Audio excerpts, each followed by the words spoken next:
Let us take the wheel. Now, your ride is about to begin. Cruise control. Because you're on cruise control. Cruise control. Cruise control.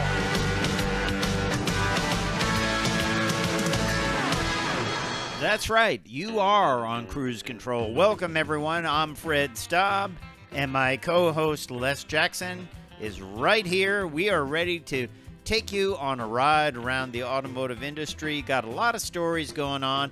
We are glad you're here because we've got a lot of information, don't we, Les? We do. Lots of new models. Yep. Lots of changes. Yep, exactly. And we're starting off with one of my favorites. It's the Genesis G90. The new version came out this week, and boy, it is luxurious. We're going to tell you all the details. Those are just great cars. Anyway, in addition to that, we have pricing for the 2022 models from Acura and Mazda. Yep, we'll tell you about that, MDX and the MX-5. So if you're looking for one of those vehicles, we've got the details for you. Mm-hmm. And then we've got a big story about the average transaction price, which is pretty huge these days. I think it's going to be a real eye-opener for some people. Yeah, you're going to have to take out a 30-year loan, just like your house. Yeah, it's getting like in Japan where they have 100-year mortgages. You never really pay it off. You just keep paying it. But it's just amazing. And we're going to talk tech. Yeah. Which this time, how about if you want to change the color of your vehicle with the push of a button? You mean a spray button it or not, on a spray can? Yeah. Believe it or not, one manufacturer is going to show off a system that does that at the CES show. Of course, you know they're going to call it the Chameleon. Yeah. Pretty cool, though, that they be able to do that. And, of course, the CES show has become almost another automotive show. So yeah, we'll talk about that. And VW is keeping diesels alive. We're going to tell you how they're doing it. You remember diesels were a tough road for Dieselgate. Dieselgate, yeah. It was a tough road for VW. Cost them billions of dollars. We'll talk about that, though, how they're keeping them in their lineup. All that and more when we get rolling on this edition of Cruise Control. That is the show you're listening to, and we're glad you're here. Don't forget to check us out at cruisecontrolradio.com, where you can like us on Facebook, follow us on Twitter. It's all there, cruisecontrolradio.com. When we come back, we're going to delve into that incredible G90, always one of my favorite cars. They've made it even better, and they have made it even more luxurious. So Genesis, I think, my takeaway from them, you and I drove some of their product in 2021. It is one of the brands that's on fire, and this G90 will that's their flagship. So that's going to be even more luxurious and even a bigger story. So we'll have all of that when we come back on Cruise Control, your on-air automotive magazine. Stay tuned.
And welcome back to Cruise Control, your on-air automotive magazine. Les, why don't you take it?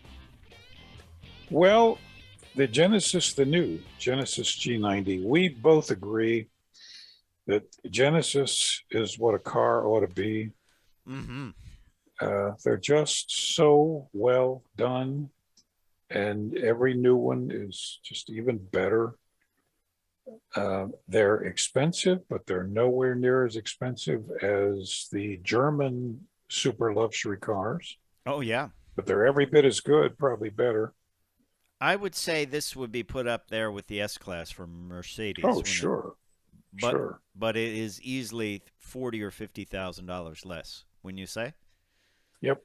And 10-year warranty. Yeah, 10-year warranty. And what they've done on this, they've kind of brought it into line with all the other SUVs, crossovers, and their other vehicles that with those slat-style lights kind of brought it into the family. The two-line headlights, as they call it, the new crest grille, and updated the inside of the vehicle. I believe I drove a G90 not that long ago, the older version, and it was a classic big luxury car, wonderful to drive, different modes for the suspension. It could be floaty, it could be more stiff, and I tell you. Did you find yourself, every time we drive one of these, do you find yourself not wanting to get out of it? Yes, exactly. Yeah. And of course, turning it back to the manufacturer at the end of the test period is heart-wrenching. Yes. Yes, it is. I'm not quite sure what this is, but the G90 uses newspaper crown wood and newspaper stripe wood. It uses a new method that minimizes its impact on the environment by reprocessing waste paper from daily life, including newspapers. Well, that's interesting. That's cool. It will be available in a choice of 12 color options. Brand new color options include Holocene green, Capri blue, and Bariloche brown, Valencia gold, and Maui black. They're all exclusive colors to the G90. One thing I want to know, and I don't see it here because it was just released this week in Korea, will they still have a V8 option? Because this vehicle did have a V8 option. Yeah, I don't think it's been announced. I think it will be like the twin turbo V6, which was more than they're trying to get away from. Yeah. But it also has pop-up tweeters located in the left and right sides of the vehicle for even enhancing more sound experience. They call it a mood curator. So, what a cool vehicle, huh? That is going to be absolutely one I hope we get to drive in 2022. Yeah, I just love them. And unlike real expensive other cars, you don't feel it's going to break down. No, and you are well protected, and I think a lot of people have discovered, and whenever I have one in the driveway to review, neighbors come around, they say they like it, but they can't find Genesis dealers. That's what they said. They tell me they like it, they understand it, they know what it is, but they can't find dealers. And I've never really looked around here. I guess not every Hyundai dealer is a Genesis dealer, right? No, but certainly there's one or two in every city. Yeah. I don't know. So, but that we'll be looking more at this Genesis G90, top of the line, just the beautiful interiors, the beautiful stitching, all the technology, and everything's included in these vehicles, which is the neat thing. Of course, they've got a bigger display there too. Big displays. That's something we've seen across the board, isn't it? It is, and beautifully integrated. Yep. Yeah. Well, let's talk about a couple of less expensive vehicles. Let's talk about the Acura Mdx, and we're going to talk about that after the break when we come back on Cruise Control, your on-air automotive magazine. Stay tuned. Plenty more to go on Cruise Control.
Cruise Control.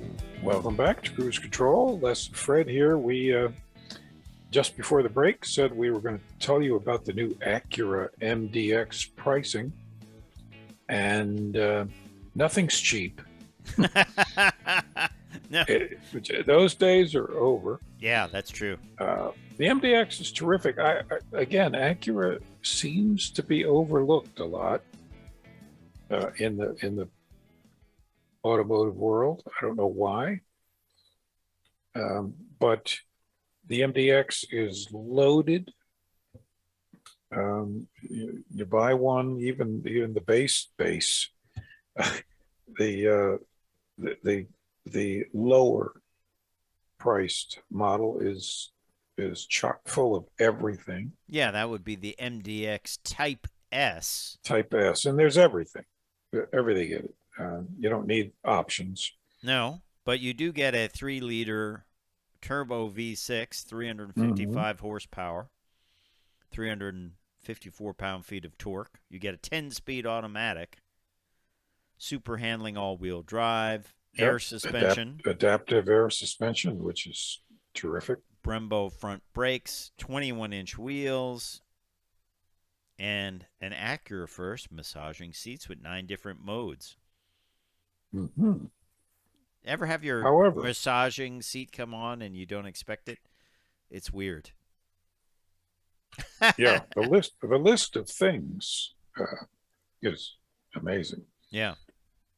But it does cost $66,000. Yes, that is for the MDX Type S without the advanced package, and Mhm. that is $67,745 with destination. Then, if you want the advanced package model, that's $72,050. Advanced package. Let's see, what does it add? I think it adds upgraded trim. It adds things like acoustic laminated rear door glass, iconic drive ambient LED lighting, open pore wood, ultra plush floor mats and carpeting. You add that in, that tacks on. Then you go from 66,700 up to 72,050. And what surprises me, and this, we have not driven this vehicle, of course, it's just out. But what surprises me is the fuel economy on both models, both with the 3-liter turbo V6. There's 2 versions. One's got 355 horsepower. The other one has 290 horsepower. On both versions, though, city 17, highway 21, combined 19. That's just not good in this day and age. No, it's not. I mean, good. honestly, it's. I think that would be a decision point. Yeah, I agree. That's kind of like mileage from 10 years ago, maybe more. Yeah, maybe more. So, but that's the MDX. But over at Mazda, they have some MX-5 numbers for us and some information on their 2022 model. And MX-5 will return for 2022. There was some confusion that it was going to be not returning, which would have been a big problem for that. It has something new called the Kinematic posture control. It's not posture for you, it's posture for the vehicle that provides the MX-5 with better stability when cornering. Although I don't think that was ever an issue for this vehicle. I have taken these around racetracks at stupid speeds. Right. And it's that, it handles real well. Yeah. So the starting price for the 2022 Mazda MX-5 Miata will come in at $27,000, excluding the $1,015 charge for handling, which is high for this vehicle because it's a small vehicle. About $500 more than last year's model. And it will continue to have the 2-liter naturally aspirated engine, making 181 horsepower at 7,000 RPM and 151 torque at 4,000. And Mazda says the MX-5 will be offered primarily with a 6-speed manual. But you can also get a 6-speed automatic as well. That's still a popular thing with the buyers. And I know you like to go for the hardest riding car out there. You can get the MX-5 Club with Brembo brakes, Recaro seats, forged BBS wheels, heated Recaro sports seats, gloss black sill, rear bumper skirt. That will start at $30,800. And then there's a model called the Brembo BBS for $35,300. And the Grand Touring comes in at $32,300 with a manual transmission. Automatic is only available in the GT, and that adds $300. Retractable hardtop is still in production, but only in the Brembo BBS and Grand Touring trim for an extra $2,700. That's a great top. Yeah, they've done a nice job. It looks good on the vehicle, but it does add some weight, which is kind of critical in this car, right? Yeah. Boy, I mean, what a great, successful car. Yeah, it certainly is, and it certainly is good to see that it is still around in the lineup over at Mazda. Good deal. Good deal. We got a lot to go yet on this show. When we come back, we're going to talk about a painful story, Les. The average transaction price for new and used vehicles. Mhm. Another big story of 2021. Used vehicles are up easily $10,000 per vehicle, aren't they? Yep. Depending on the vehicle. And I think also those numbers include a lot more mileage on the clock. They're not discounting for extra mileage or whatever. So we'll talk about that. We're also going to talk tech about changing the color of your vehicle with a push of a button. It's technology that is here and will be at CES. We're not quite sure whether it means the whole car, panels on the car, whatever. We will find out, though, for sure. And then we're also going to talk about VW keeping diesels in their lineup and how they're doing it, which is very interesting when it comes to VW, right? Yeah. Oh, yeah. Low key. Yes, of course, Low key. very costly. And then we've got a story about how GT500s, 4 of them, were sold right from the factory. And they didn't get it one piece at a time. They got it all pieces at one time. They drove them out. We'll tell you, I'm sure Ford is not happy about that. And probably the head of security was called in on the carpet about that, don't you think? I would think so. Yeah. So a lot coming up on Cruise Control. Don't forget to check us out at cruisecontrolradio.com. You can link over to our Facebook page or YouTube page. Check out the podcast and more. Go to cruisecontrolradio.com or just find us on the social media of your choice. Have you had anyone come to you and say, what's going on, Les, with the prices when they go into a dealership or even a used car lot? Oh, yeah. Yeah. I really pay attention now when I see dealership ads. And now, typically, in print or on TV, local dealerships, it says, this starting at such and such, and there's a little squib that says current market conditions dictate that the selling price is like 3,000 more. Oh, yeah. Yeah, Dealer added value or dealer market adjustment. market adjustment. Yeah. Hey, we'll be right back on Cruise Control. I'm Fred Staub. He's Les Jackson. Stay tuned, because plenty more coming up.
Cruise Control.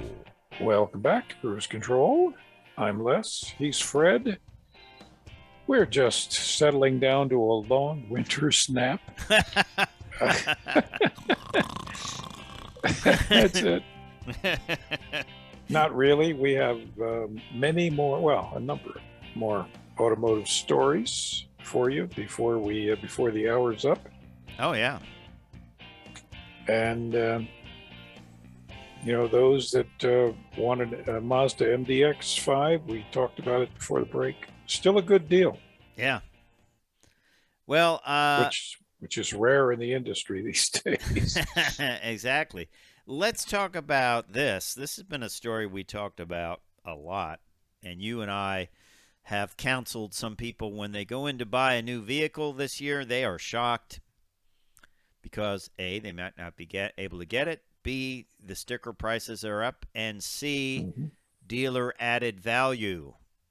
And not that they're adding value to their pocket, not to yours.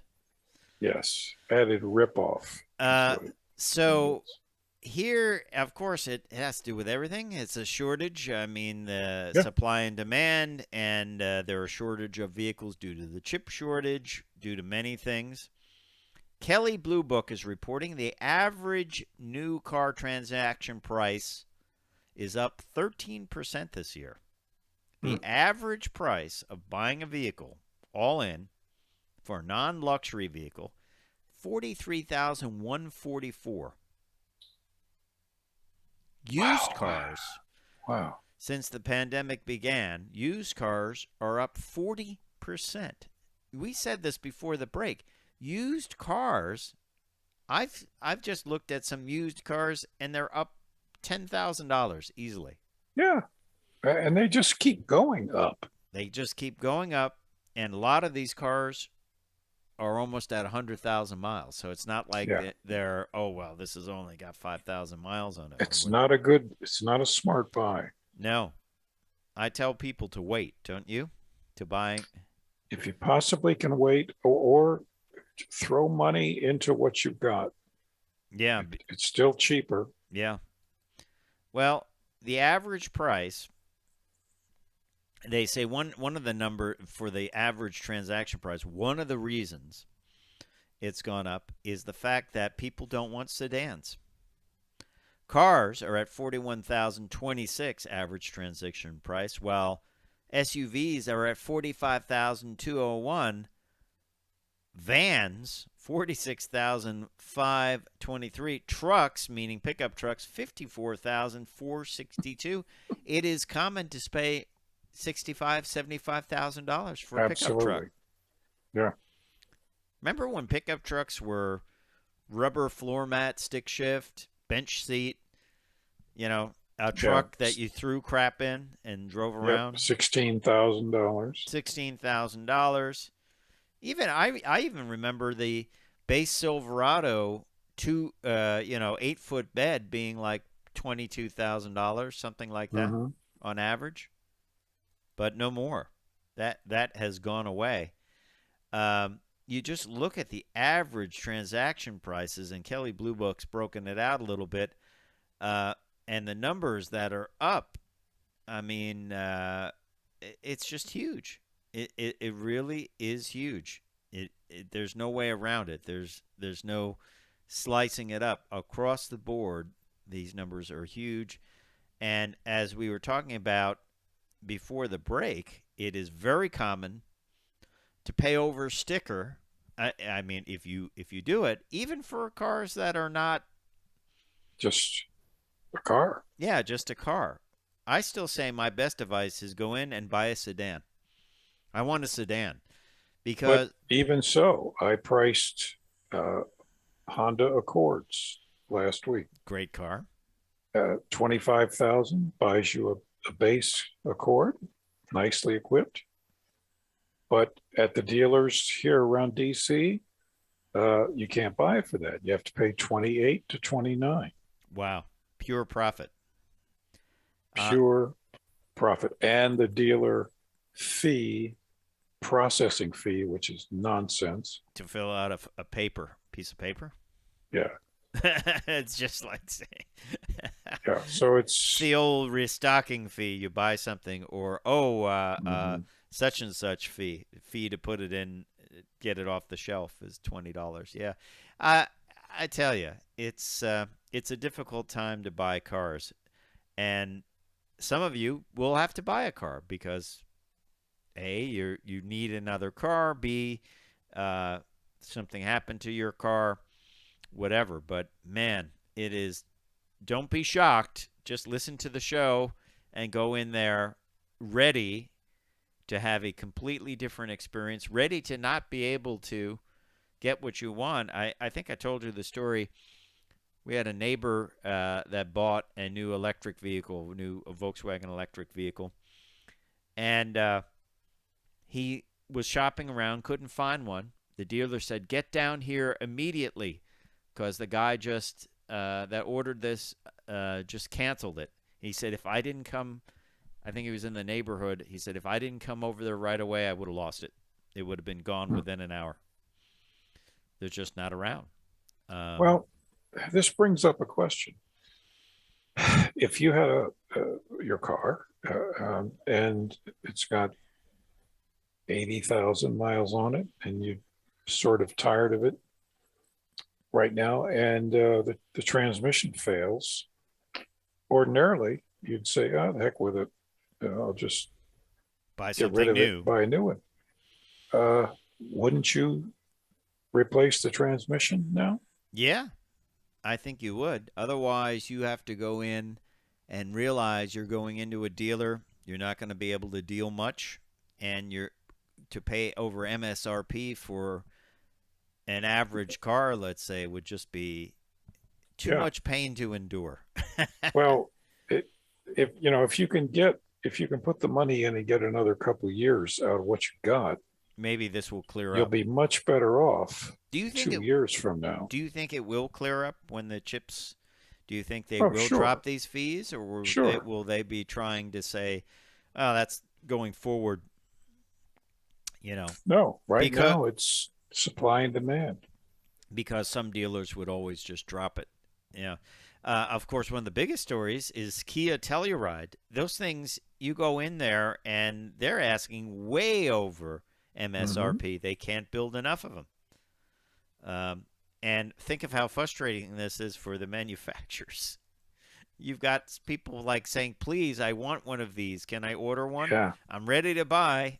And you're like, I can't do it." So, but there you have it. That's a big story of 2021, perhaps the biggest, along with the chip shortage, and the chip shortage is directly a cause of that story. So, let's talk some tech a little bit brighter. CES is coming up. It used to be Consumer Electronics Show. They don't even say that anymore because it's more a car show. CES. Yeah, but it is still officially the Consumer Electronics Show. And it is a major event, of course, for cars, computers, and gadgets. According to Roadshow, BMW will unveil a new color-changing exterior technology. BMW says the new technology changes the exterior color of a vehicle with the touch of a button. So this is not special flip-flop paint that looks different in different lights. It's actually something you can change. They don't know whether it's just panels that are bolted onto the car or if it's the whole car itself. But it certainly is interesting. And I just thought of an interesting situation here, Les.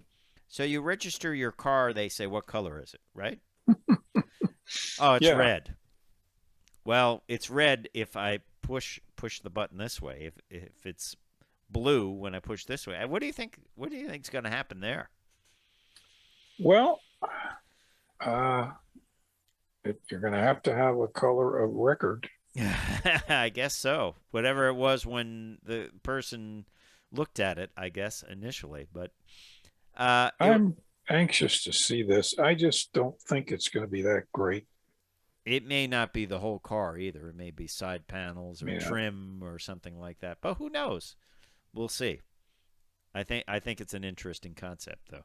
Certainly an interesting concept. And CES will be reporting on it heavily because there's a lot going on out there for sure. Hey, this is interesting. Going from the old vehicles, from new vehicles to old vehicles, Haggerty released their bull market list of enthusiast cars and trucks that are poised to rise in value in 2022. So if you can't buy a new one, how about a really old one?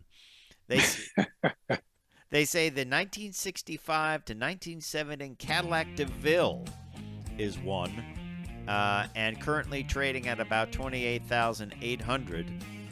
We'll talk about some of the others on the list. That's one that's prone to rust, so Oh, yeah. you might have some fun there. So we'll talk about that when we come back on Cruise Control. I'm Fred Staub. He's Les Jackson. Stay tuned. Plenty more to go.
Cruise Control. Welcome back to Cruise Control, your on-air automotive magazine. Fred Staub, Les Jackson.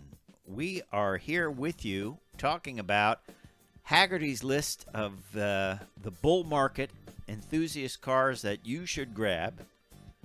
It is, I have never seen a list so wide in its range of vehicles. But what we told you about, one of the ones they liked to buy as a vehicle that will go up in value is a 65 to 70 Cadillac DeVille. I love those cars, but man, they are rustoramas. They rust like crazy, and you better be ready for some metalworking, right? Well, plus everything falls apart inside. Yeah. No, not for me. Okay, so next on the list is a Ferrari 246 Dino. The buy-in is a little bit rougher at $365,800. That's a bigger buy-in, isn't it? I have always loved those. I think they're the best looking. Mm-hmm. Then let's see, Land Rover Defender 83 to 97. 61,400. That's a lot of money too for that vehicle. Well, a lot of devotees of those. No. Here's one that's possible. 1979 to 1985 Mazda RX-7. Very popular, very good car. People love them. I'm going to go out on a limb. I like the little bit later ones that were a little bit bigger. Yeah, the RX 7s of the 90s. Yeah.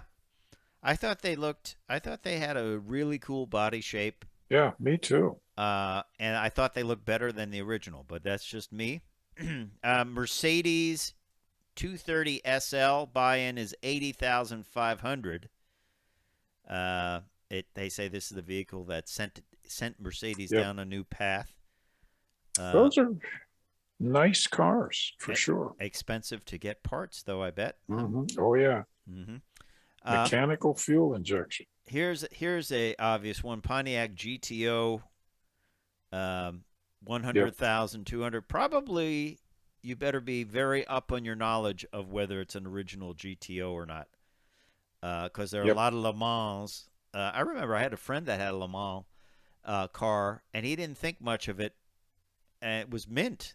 He drove it in high school, right? It was his father's car.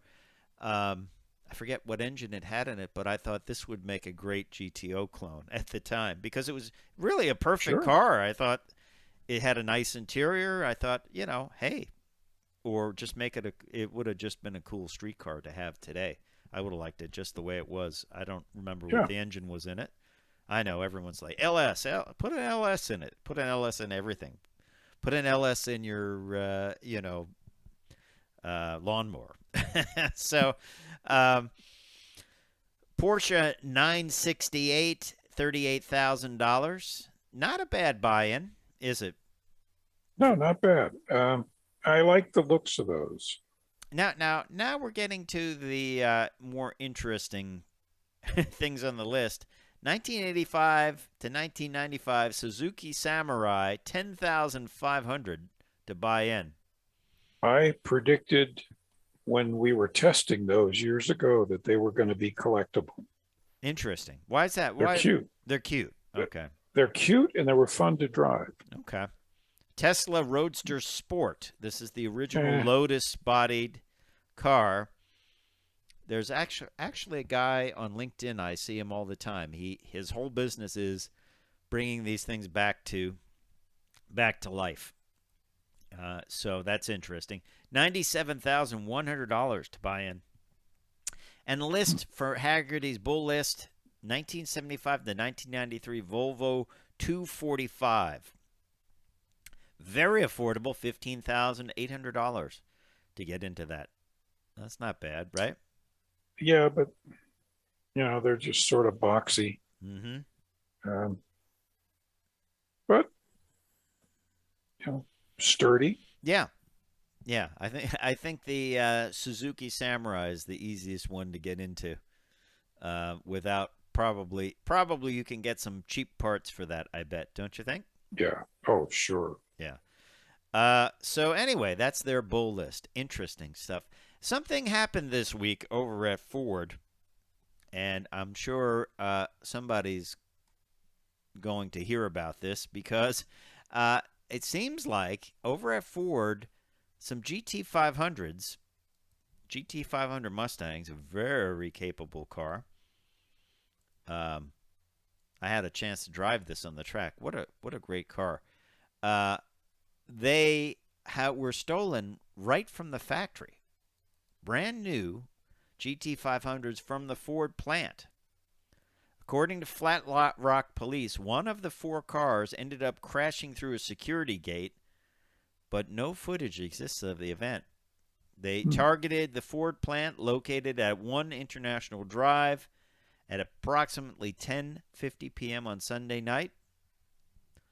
They used one of the GT500s to ram through a security gate. If I was going to pick a vehicle to ram through a gate, it wouldn't be a GT500. No. You do a truck. You do a truck. Do an F650. How's that? That would probably work. Yeah. And then once the gate was open, the other 3 vehicles passed through. The 2 Mustangs that got away are said to be Belladonna black in color. One of the vehicles had heavy front damage, and both cars were, I guess they found 2 of them were found. One had heavy front damage, and then the other one was just abandoned. But the other 2 got away. Of course, this is a cool car, 760 horsepower, 625 pound-feet of torque. I think that is a bad incident for Ford. They need to up their security, don't you think? Yep. They're on their way to Russia. Yeah. Or that engine will find its way into something else. Mm-hmm. Volkswagen.